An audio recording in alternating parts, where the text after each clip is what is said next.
What's up, everyone? Welcome back to the channel, and welcome to my review of WWE In Your House Canadian Stampede. What a show this was! This was a first time watch for me. I had never seen the show full in its entirety before I watched this, or before I watched it just now. And let me just say, it was awesome. I had seen clips and highlights and other reviews of the show before, but I had never seen the show myself full in its entirety before this. And back in 2022, I started watching through every pay per view in order from WrestleMania 1 all the way up to. I think I made it to like just that somewhere in between SummerSlam and Survivor Series of '96. So, and then I stopped, and I stopped because we started doing these weekly reviews, and I was watching too much wrestling, and I told myself I'd get to it eventually. So this was an In Your House pay per view I never watched. So, without further ado, let's get right into it. Got the pen and clipboard, so let's do this. I forgot to write the date and the location of the show, so my apologies for that. I know it happened somewhere in 1997, somewhere, I believe, in between WrestleMania 13 and SummerSlam, somewhere in there, I believe. So just go with that. We opened the show with Hunter Hearst Helmsley versus Mankind. These two men, just in general, have great chemistry. Like, from this brief feud they had in '97, I think they had another match at another In Your House show that people praise a lot. And even their feud in 2000, from the Royal Rumble to WrestleMania 2000, just the street fight, the Hell in a Cell match, and then the brief stuff they did together in the Fatal 4-Way match at Mania 2000. It was all just great. These two men really do have some great chemistry together. And this, sadly, is not their best match. As great as the show is as a whole, this was not their best match. But they did do some good stuff. Like, they went fighting up the ramp at one point, and Mankind hit Triple H with a suplex on the ramp, and that looked like it hurt. China was out there with Triple H, and China got involved. She would beat up Mick Foley here and there a couple times throughout the match when the referee was distracted. At one point, they were both outside. China's got the referee distracted, and Triple H hits Mick Foley with a chair. But then it ends up being a double countout because both men go fighting through the crowd. And eventually, later on in the show, they're fighting back out in the parking lot. So, yeah. Good match. It was a double countout. I gave it 3.5 stars. It was still fun and enjoyable. Yeah, I don't like double countouts, but we got what we got, and up until the double countout, it was great. It would have been 4 stars if we didn't get the double countout. But yeah, I enjoyed it. Up next, we had a match between Taka Michinoku and the Great Sasuke. Who in the world is the Great Sasuke? I don't think I ever heard of him before watching this show. If I did, then I don't remember. But he gave me some El Generico vibes. Just because of the style of the mask. it was a very similar style to El Generico. Sami Zayn, for those of you that don't know who El Generico is. But yeah, I liked it. The Great Sasuke. I thought it was the Great Sasuke, but someone on commentary, I forget who it was calling him the Great Sasuke. So that I guess that's what I'm going with. Yeah, this match was fun. It was short. Shortest match on the card. It was only 10 minutes. But I liked it. Again, I haven't seen very many of the Great Sasuke's matches. And I mean, Taka Michinoku, I've seen some of his matches. And he's always been fun and entertaining to watch. But yeah, this match was decent. Some good stuff happening. Great Sasuke hit a suicide dive, which you didn't see very many suicide dives back in the 90s. So that was awesome to see. Um, he hit like a power bomb of some sort on Taka. Yeah, just some cool stuff. The Great Sasuke won, and I gave this match 3.5 stars as well. This match was awesome. I really enjoyed it. I liked it so much that I'm probably gonna go on Google and YouTube and kind of learn more about the Great Sasuke because I really don't know much about him. If it's if this was just a one-time thing and it was just a storyline and some random guy under a mask, or if he was actually a big name in other parts of the world, I don't know. So after I'm done filming this, I'm gonna go look him up and learn more. Up next, the only title match on the show. We got a four match card here. This show is short. The WWE Championship match is on the line, where the champion, The Undertaker, is defending the title against Vader. This match was also really fun and awesome. I'm throwing this out there. I think this match is better than their match that they had at the Royal Rumble in '97, this same year. This match was awesome. These two men have great chemistry. Typically, a lot of Undertaker's matches that he has with people bigger than him typically aren't that great. Like, go watch the match with Johnny Gonzalez. Watch any of his matches with Mabel. Watch a couple of his matches he had with Yokozuna. Those ones with Yoko aren't the worst, but they're still not great. So, this is. Vader was one of those guys that, despite his size, could have a great match with almost anyone.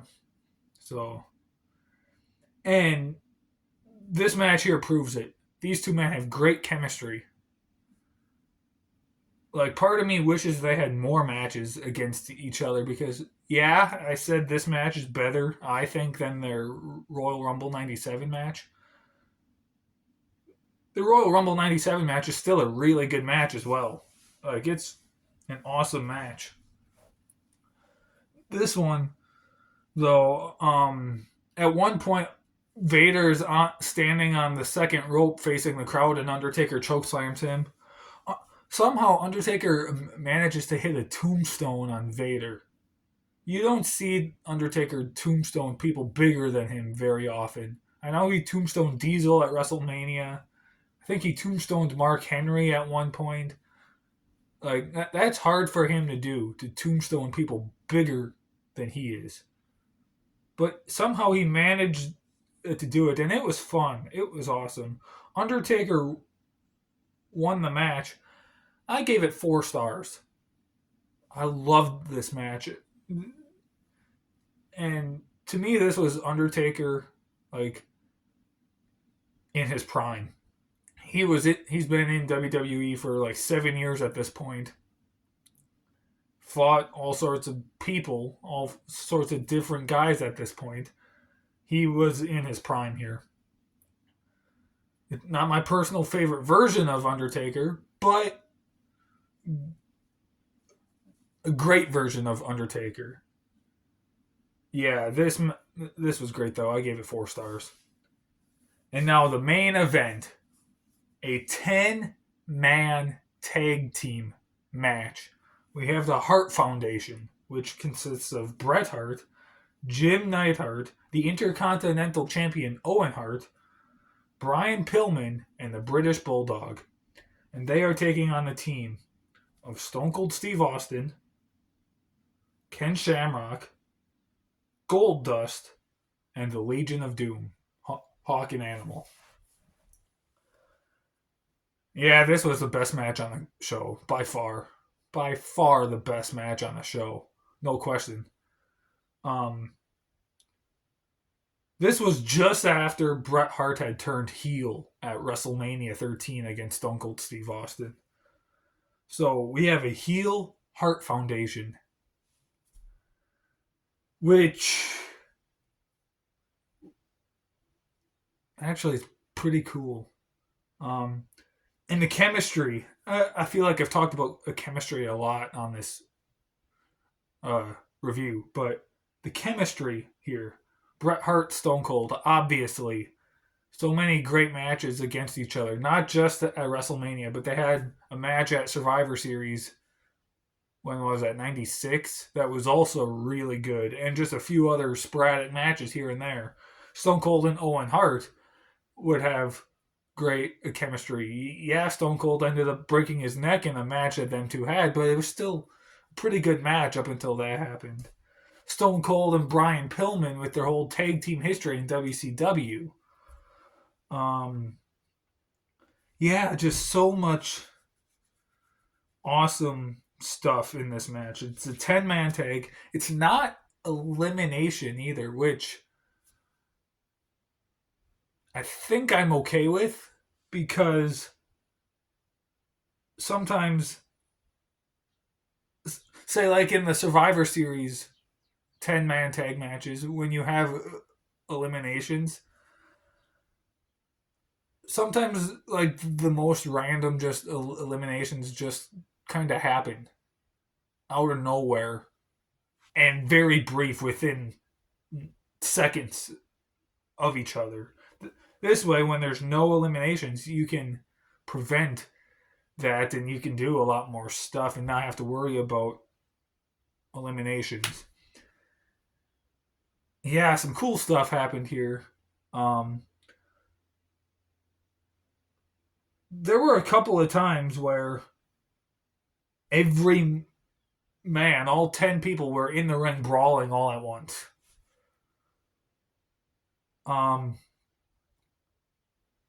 At one point, Bret Hart puts Stone Cold in the sharpshooter around the turnbuckle post, the ring post, like he would sometimes do. And Stone Cold got taken out to the back, so it turned into about a 5-on-4 handicap match at one point. And it was that way for a fairly decent amount of time until Stone Cold came back. And then once he came back, he like raised hell, as he always says, and just he attacked everyone, and then just the match continued, and it continued to be great. The match ended when Owen Hart rolled up Stone Cold Steve Austin. Owen Hart got the victory for the Hart Foundation. And then after the match, they all teamed up and handcuffed Stone Cold Steve Austin. And that's awesome, because I'm pretty sure this is where like they show that video clip sometimes, or that gif of Stone Cold handcuffed up at the top of the stage, just kind of looking behind him, just kind of smiling. I think that's where this came from. And so, yeah, Hart Foundation won this match. I gave it 5 stars. This match was so awesome. I loved it. If you have not seen this show, go watch it. This is probably the best in your house pay-per-view WWE ever did of every In Your House pay-per-view they ever had. I think they had like 20 of them, 25 of them, something around there. I don't know the exact number. But of all of them, this was probably the best one. Like, it's a really good show. It really is. And this was my first time ever watching it, as I stated earlier. So, yeah. I know when I told 24/7 I was reviewing this, he was excited for me. Just because it's just that awesome of a show. So, yeah, I'm glad I watched it. I'm glad I'm finally watching a lot of these old pay-per-views that I had never watched watched before, and I've considered going back and continuing where I left off with watching the pay-per-views in order, but because we're still doing these reviews at the moment, plus I watch all the current stuff, that's a lot of wrestling I'm watching, so I don't know. But yeah, I'm glad I watched this show. It's great. You should go watch it too if you've never seen it. It's awesome. But that is it. That was my review of WWE In Your House Canadian Stampede. I hope you guys enjoyed it. 24/7 is back with these reviews next week. And he is reviewing a pretty good show. Another show that I had on DVD and I grew up with, just like I mentioned in my Backlash 2006 review. It has one of the best ladder matches of all time. A really great WWE title match. 24/7 will be reviewing No Mercy 2008. That ladder match I'm talking about, Chris Jericho, Shawn Michaels. The WWE title match I'm talking about, Triple H and Jeff Hardy. Pretty good show. I haven't seen that show in a long time. And I'm excited to see 24/7 review it because I grew up with that pay-per-view. So I'm excited to see his review of that. But thank you guys so much for watching. In 2 weeks, I'll be back with another review. I think that's the week before Money in the Bank, I believe. So I don't know what I'm going to be reviewing yet, but 24/7 has Money in the Bank this year. So he will be doing that. That's his next review after No Mercy. So, but I will let 24/7 know what I'm reviewing next, and he will let you know in the No Mercy review next week. All right? Thank you so much for watching. Stay tuned for so much more. See you guys next time.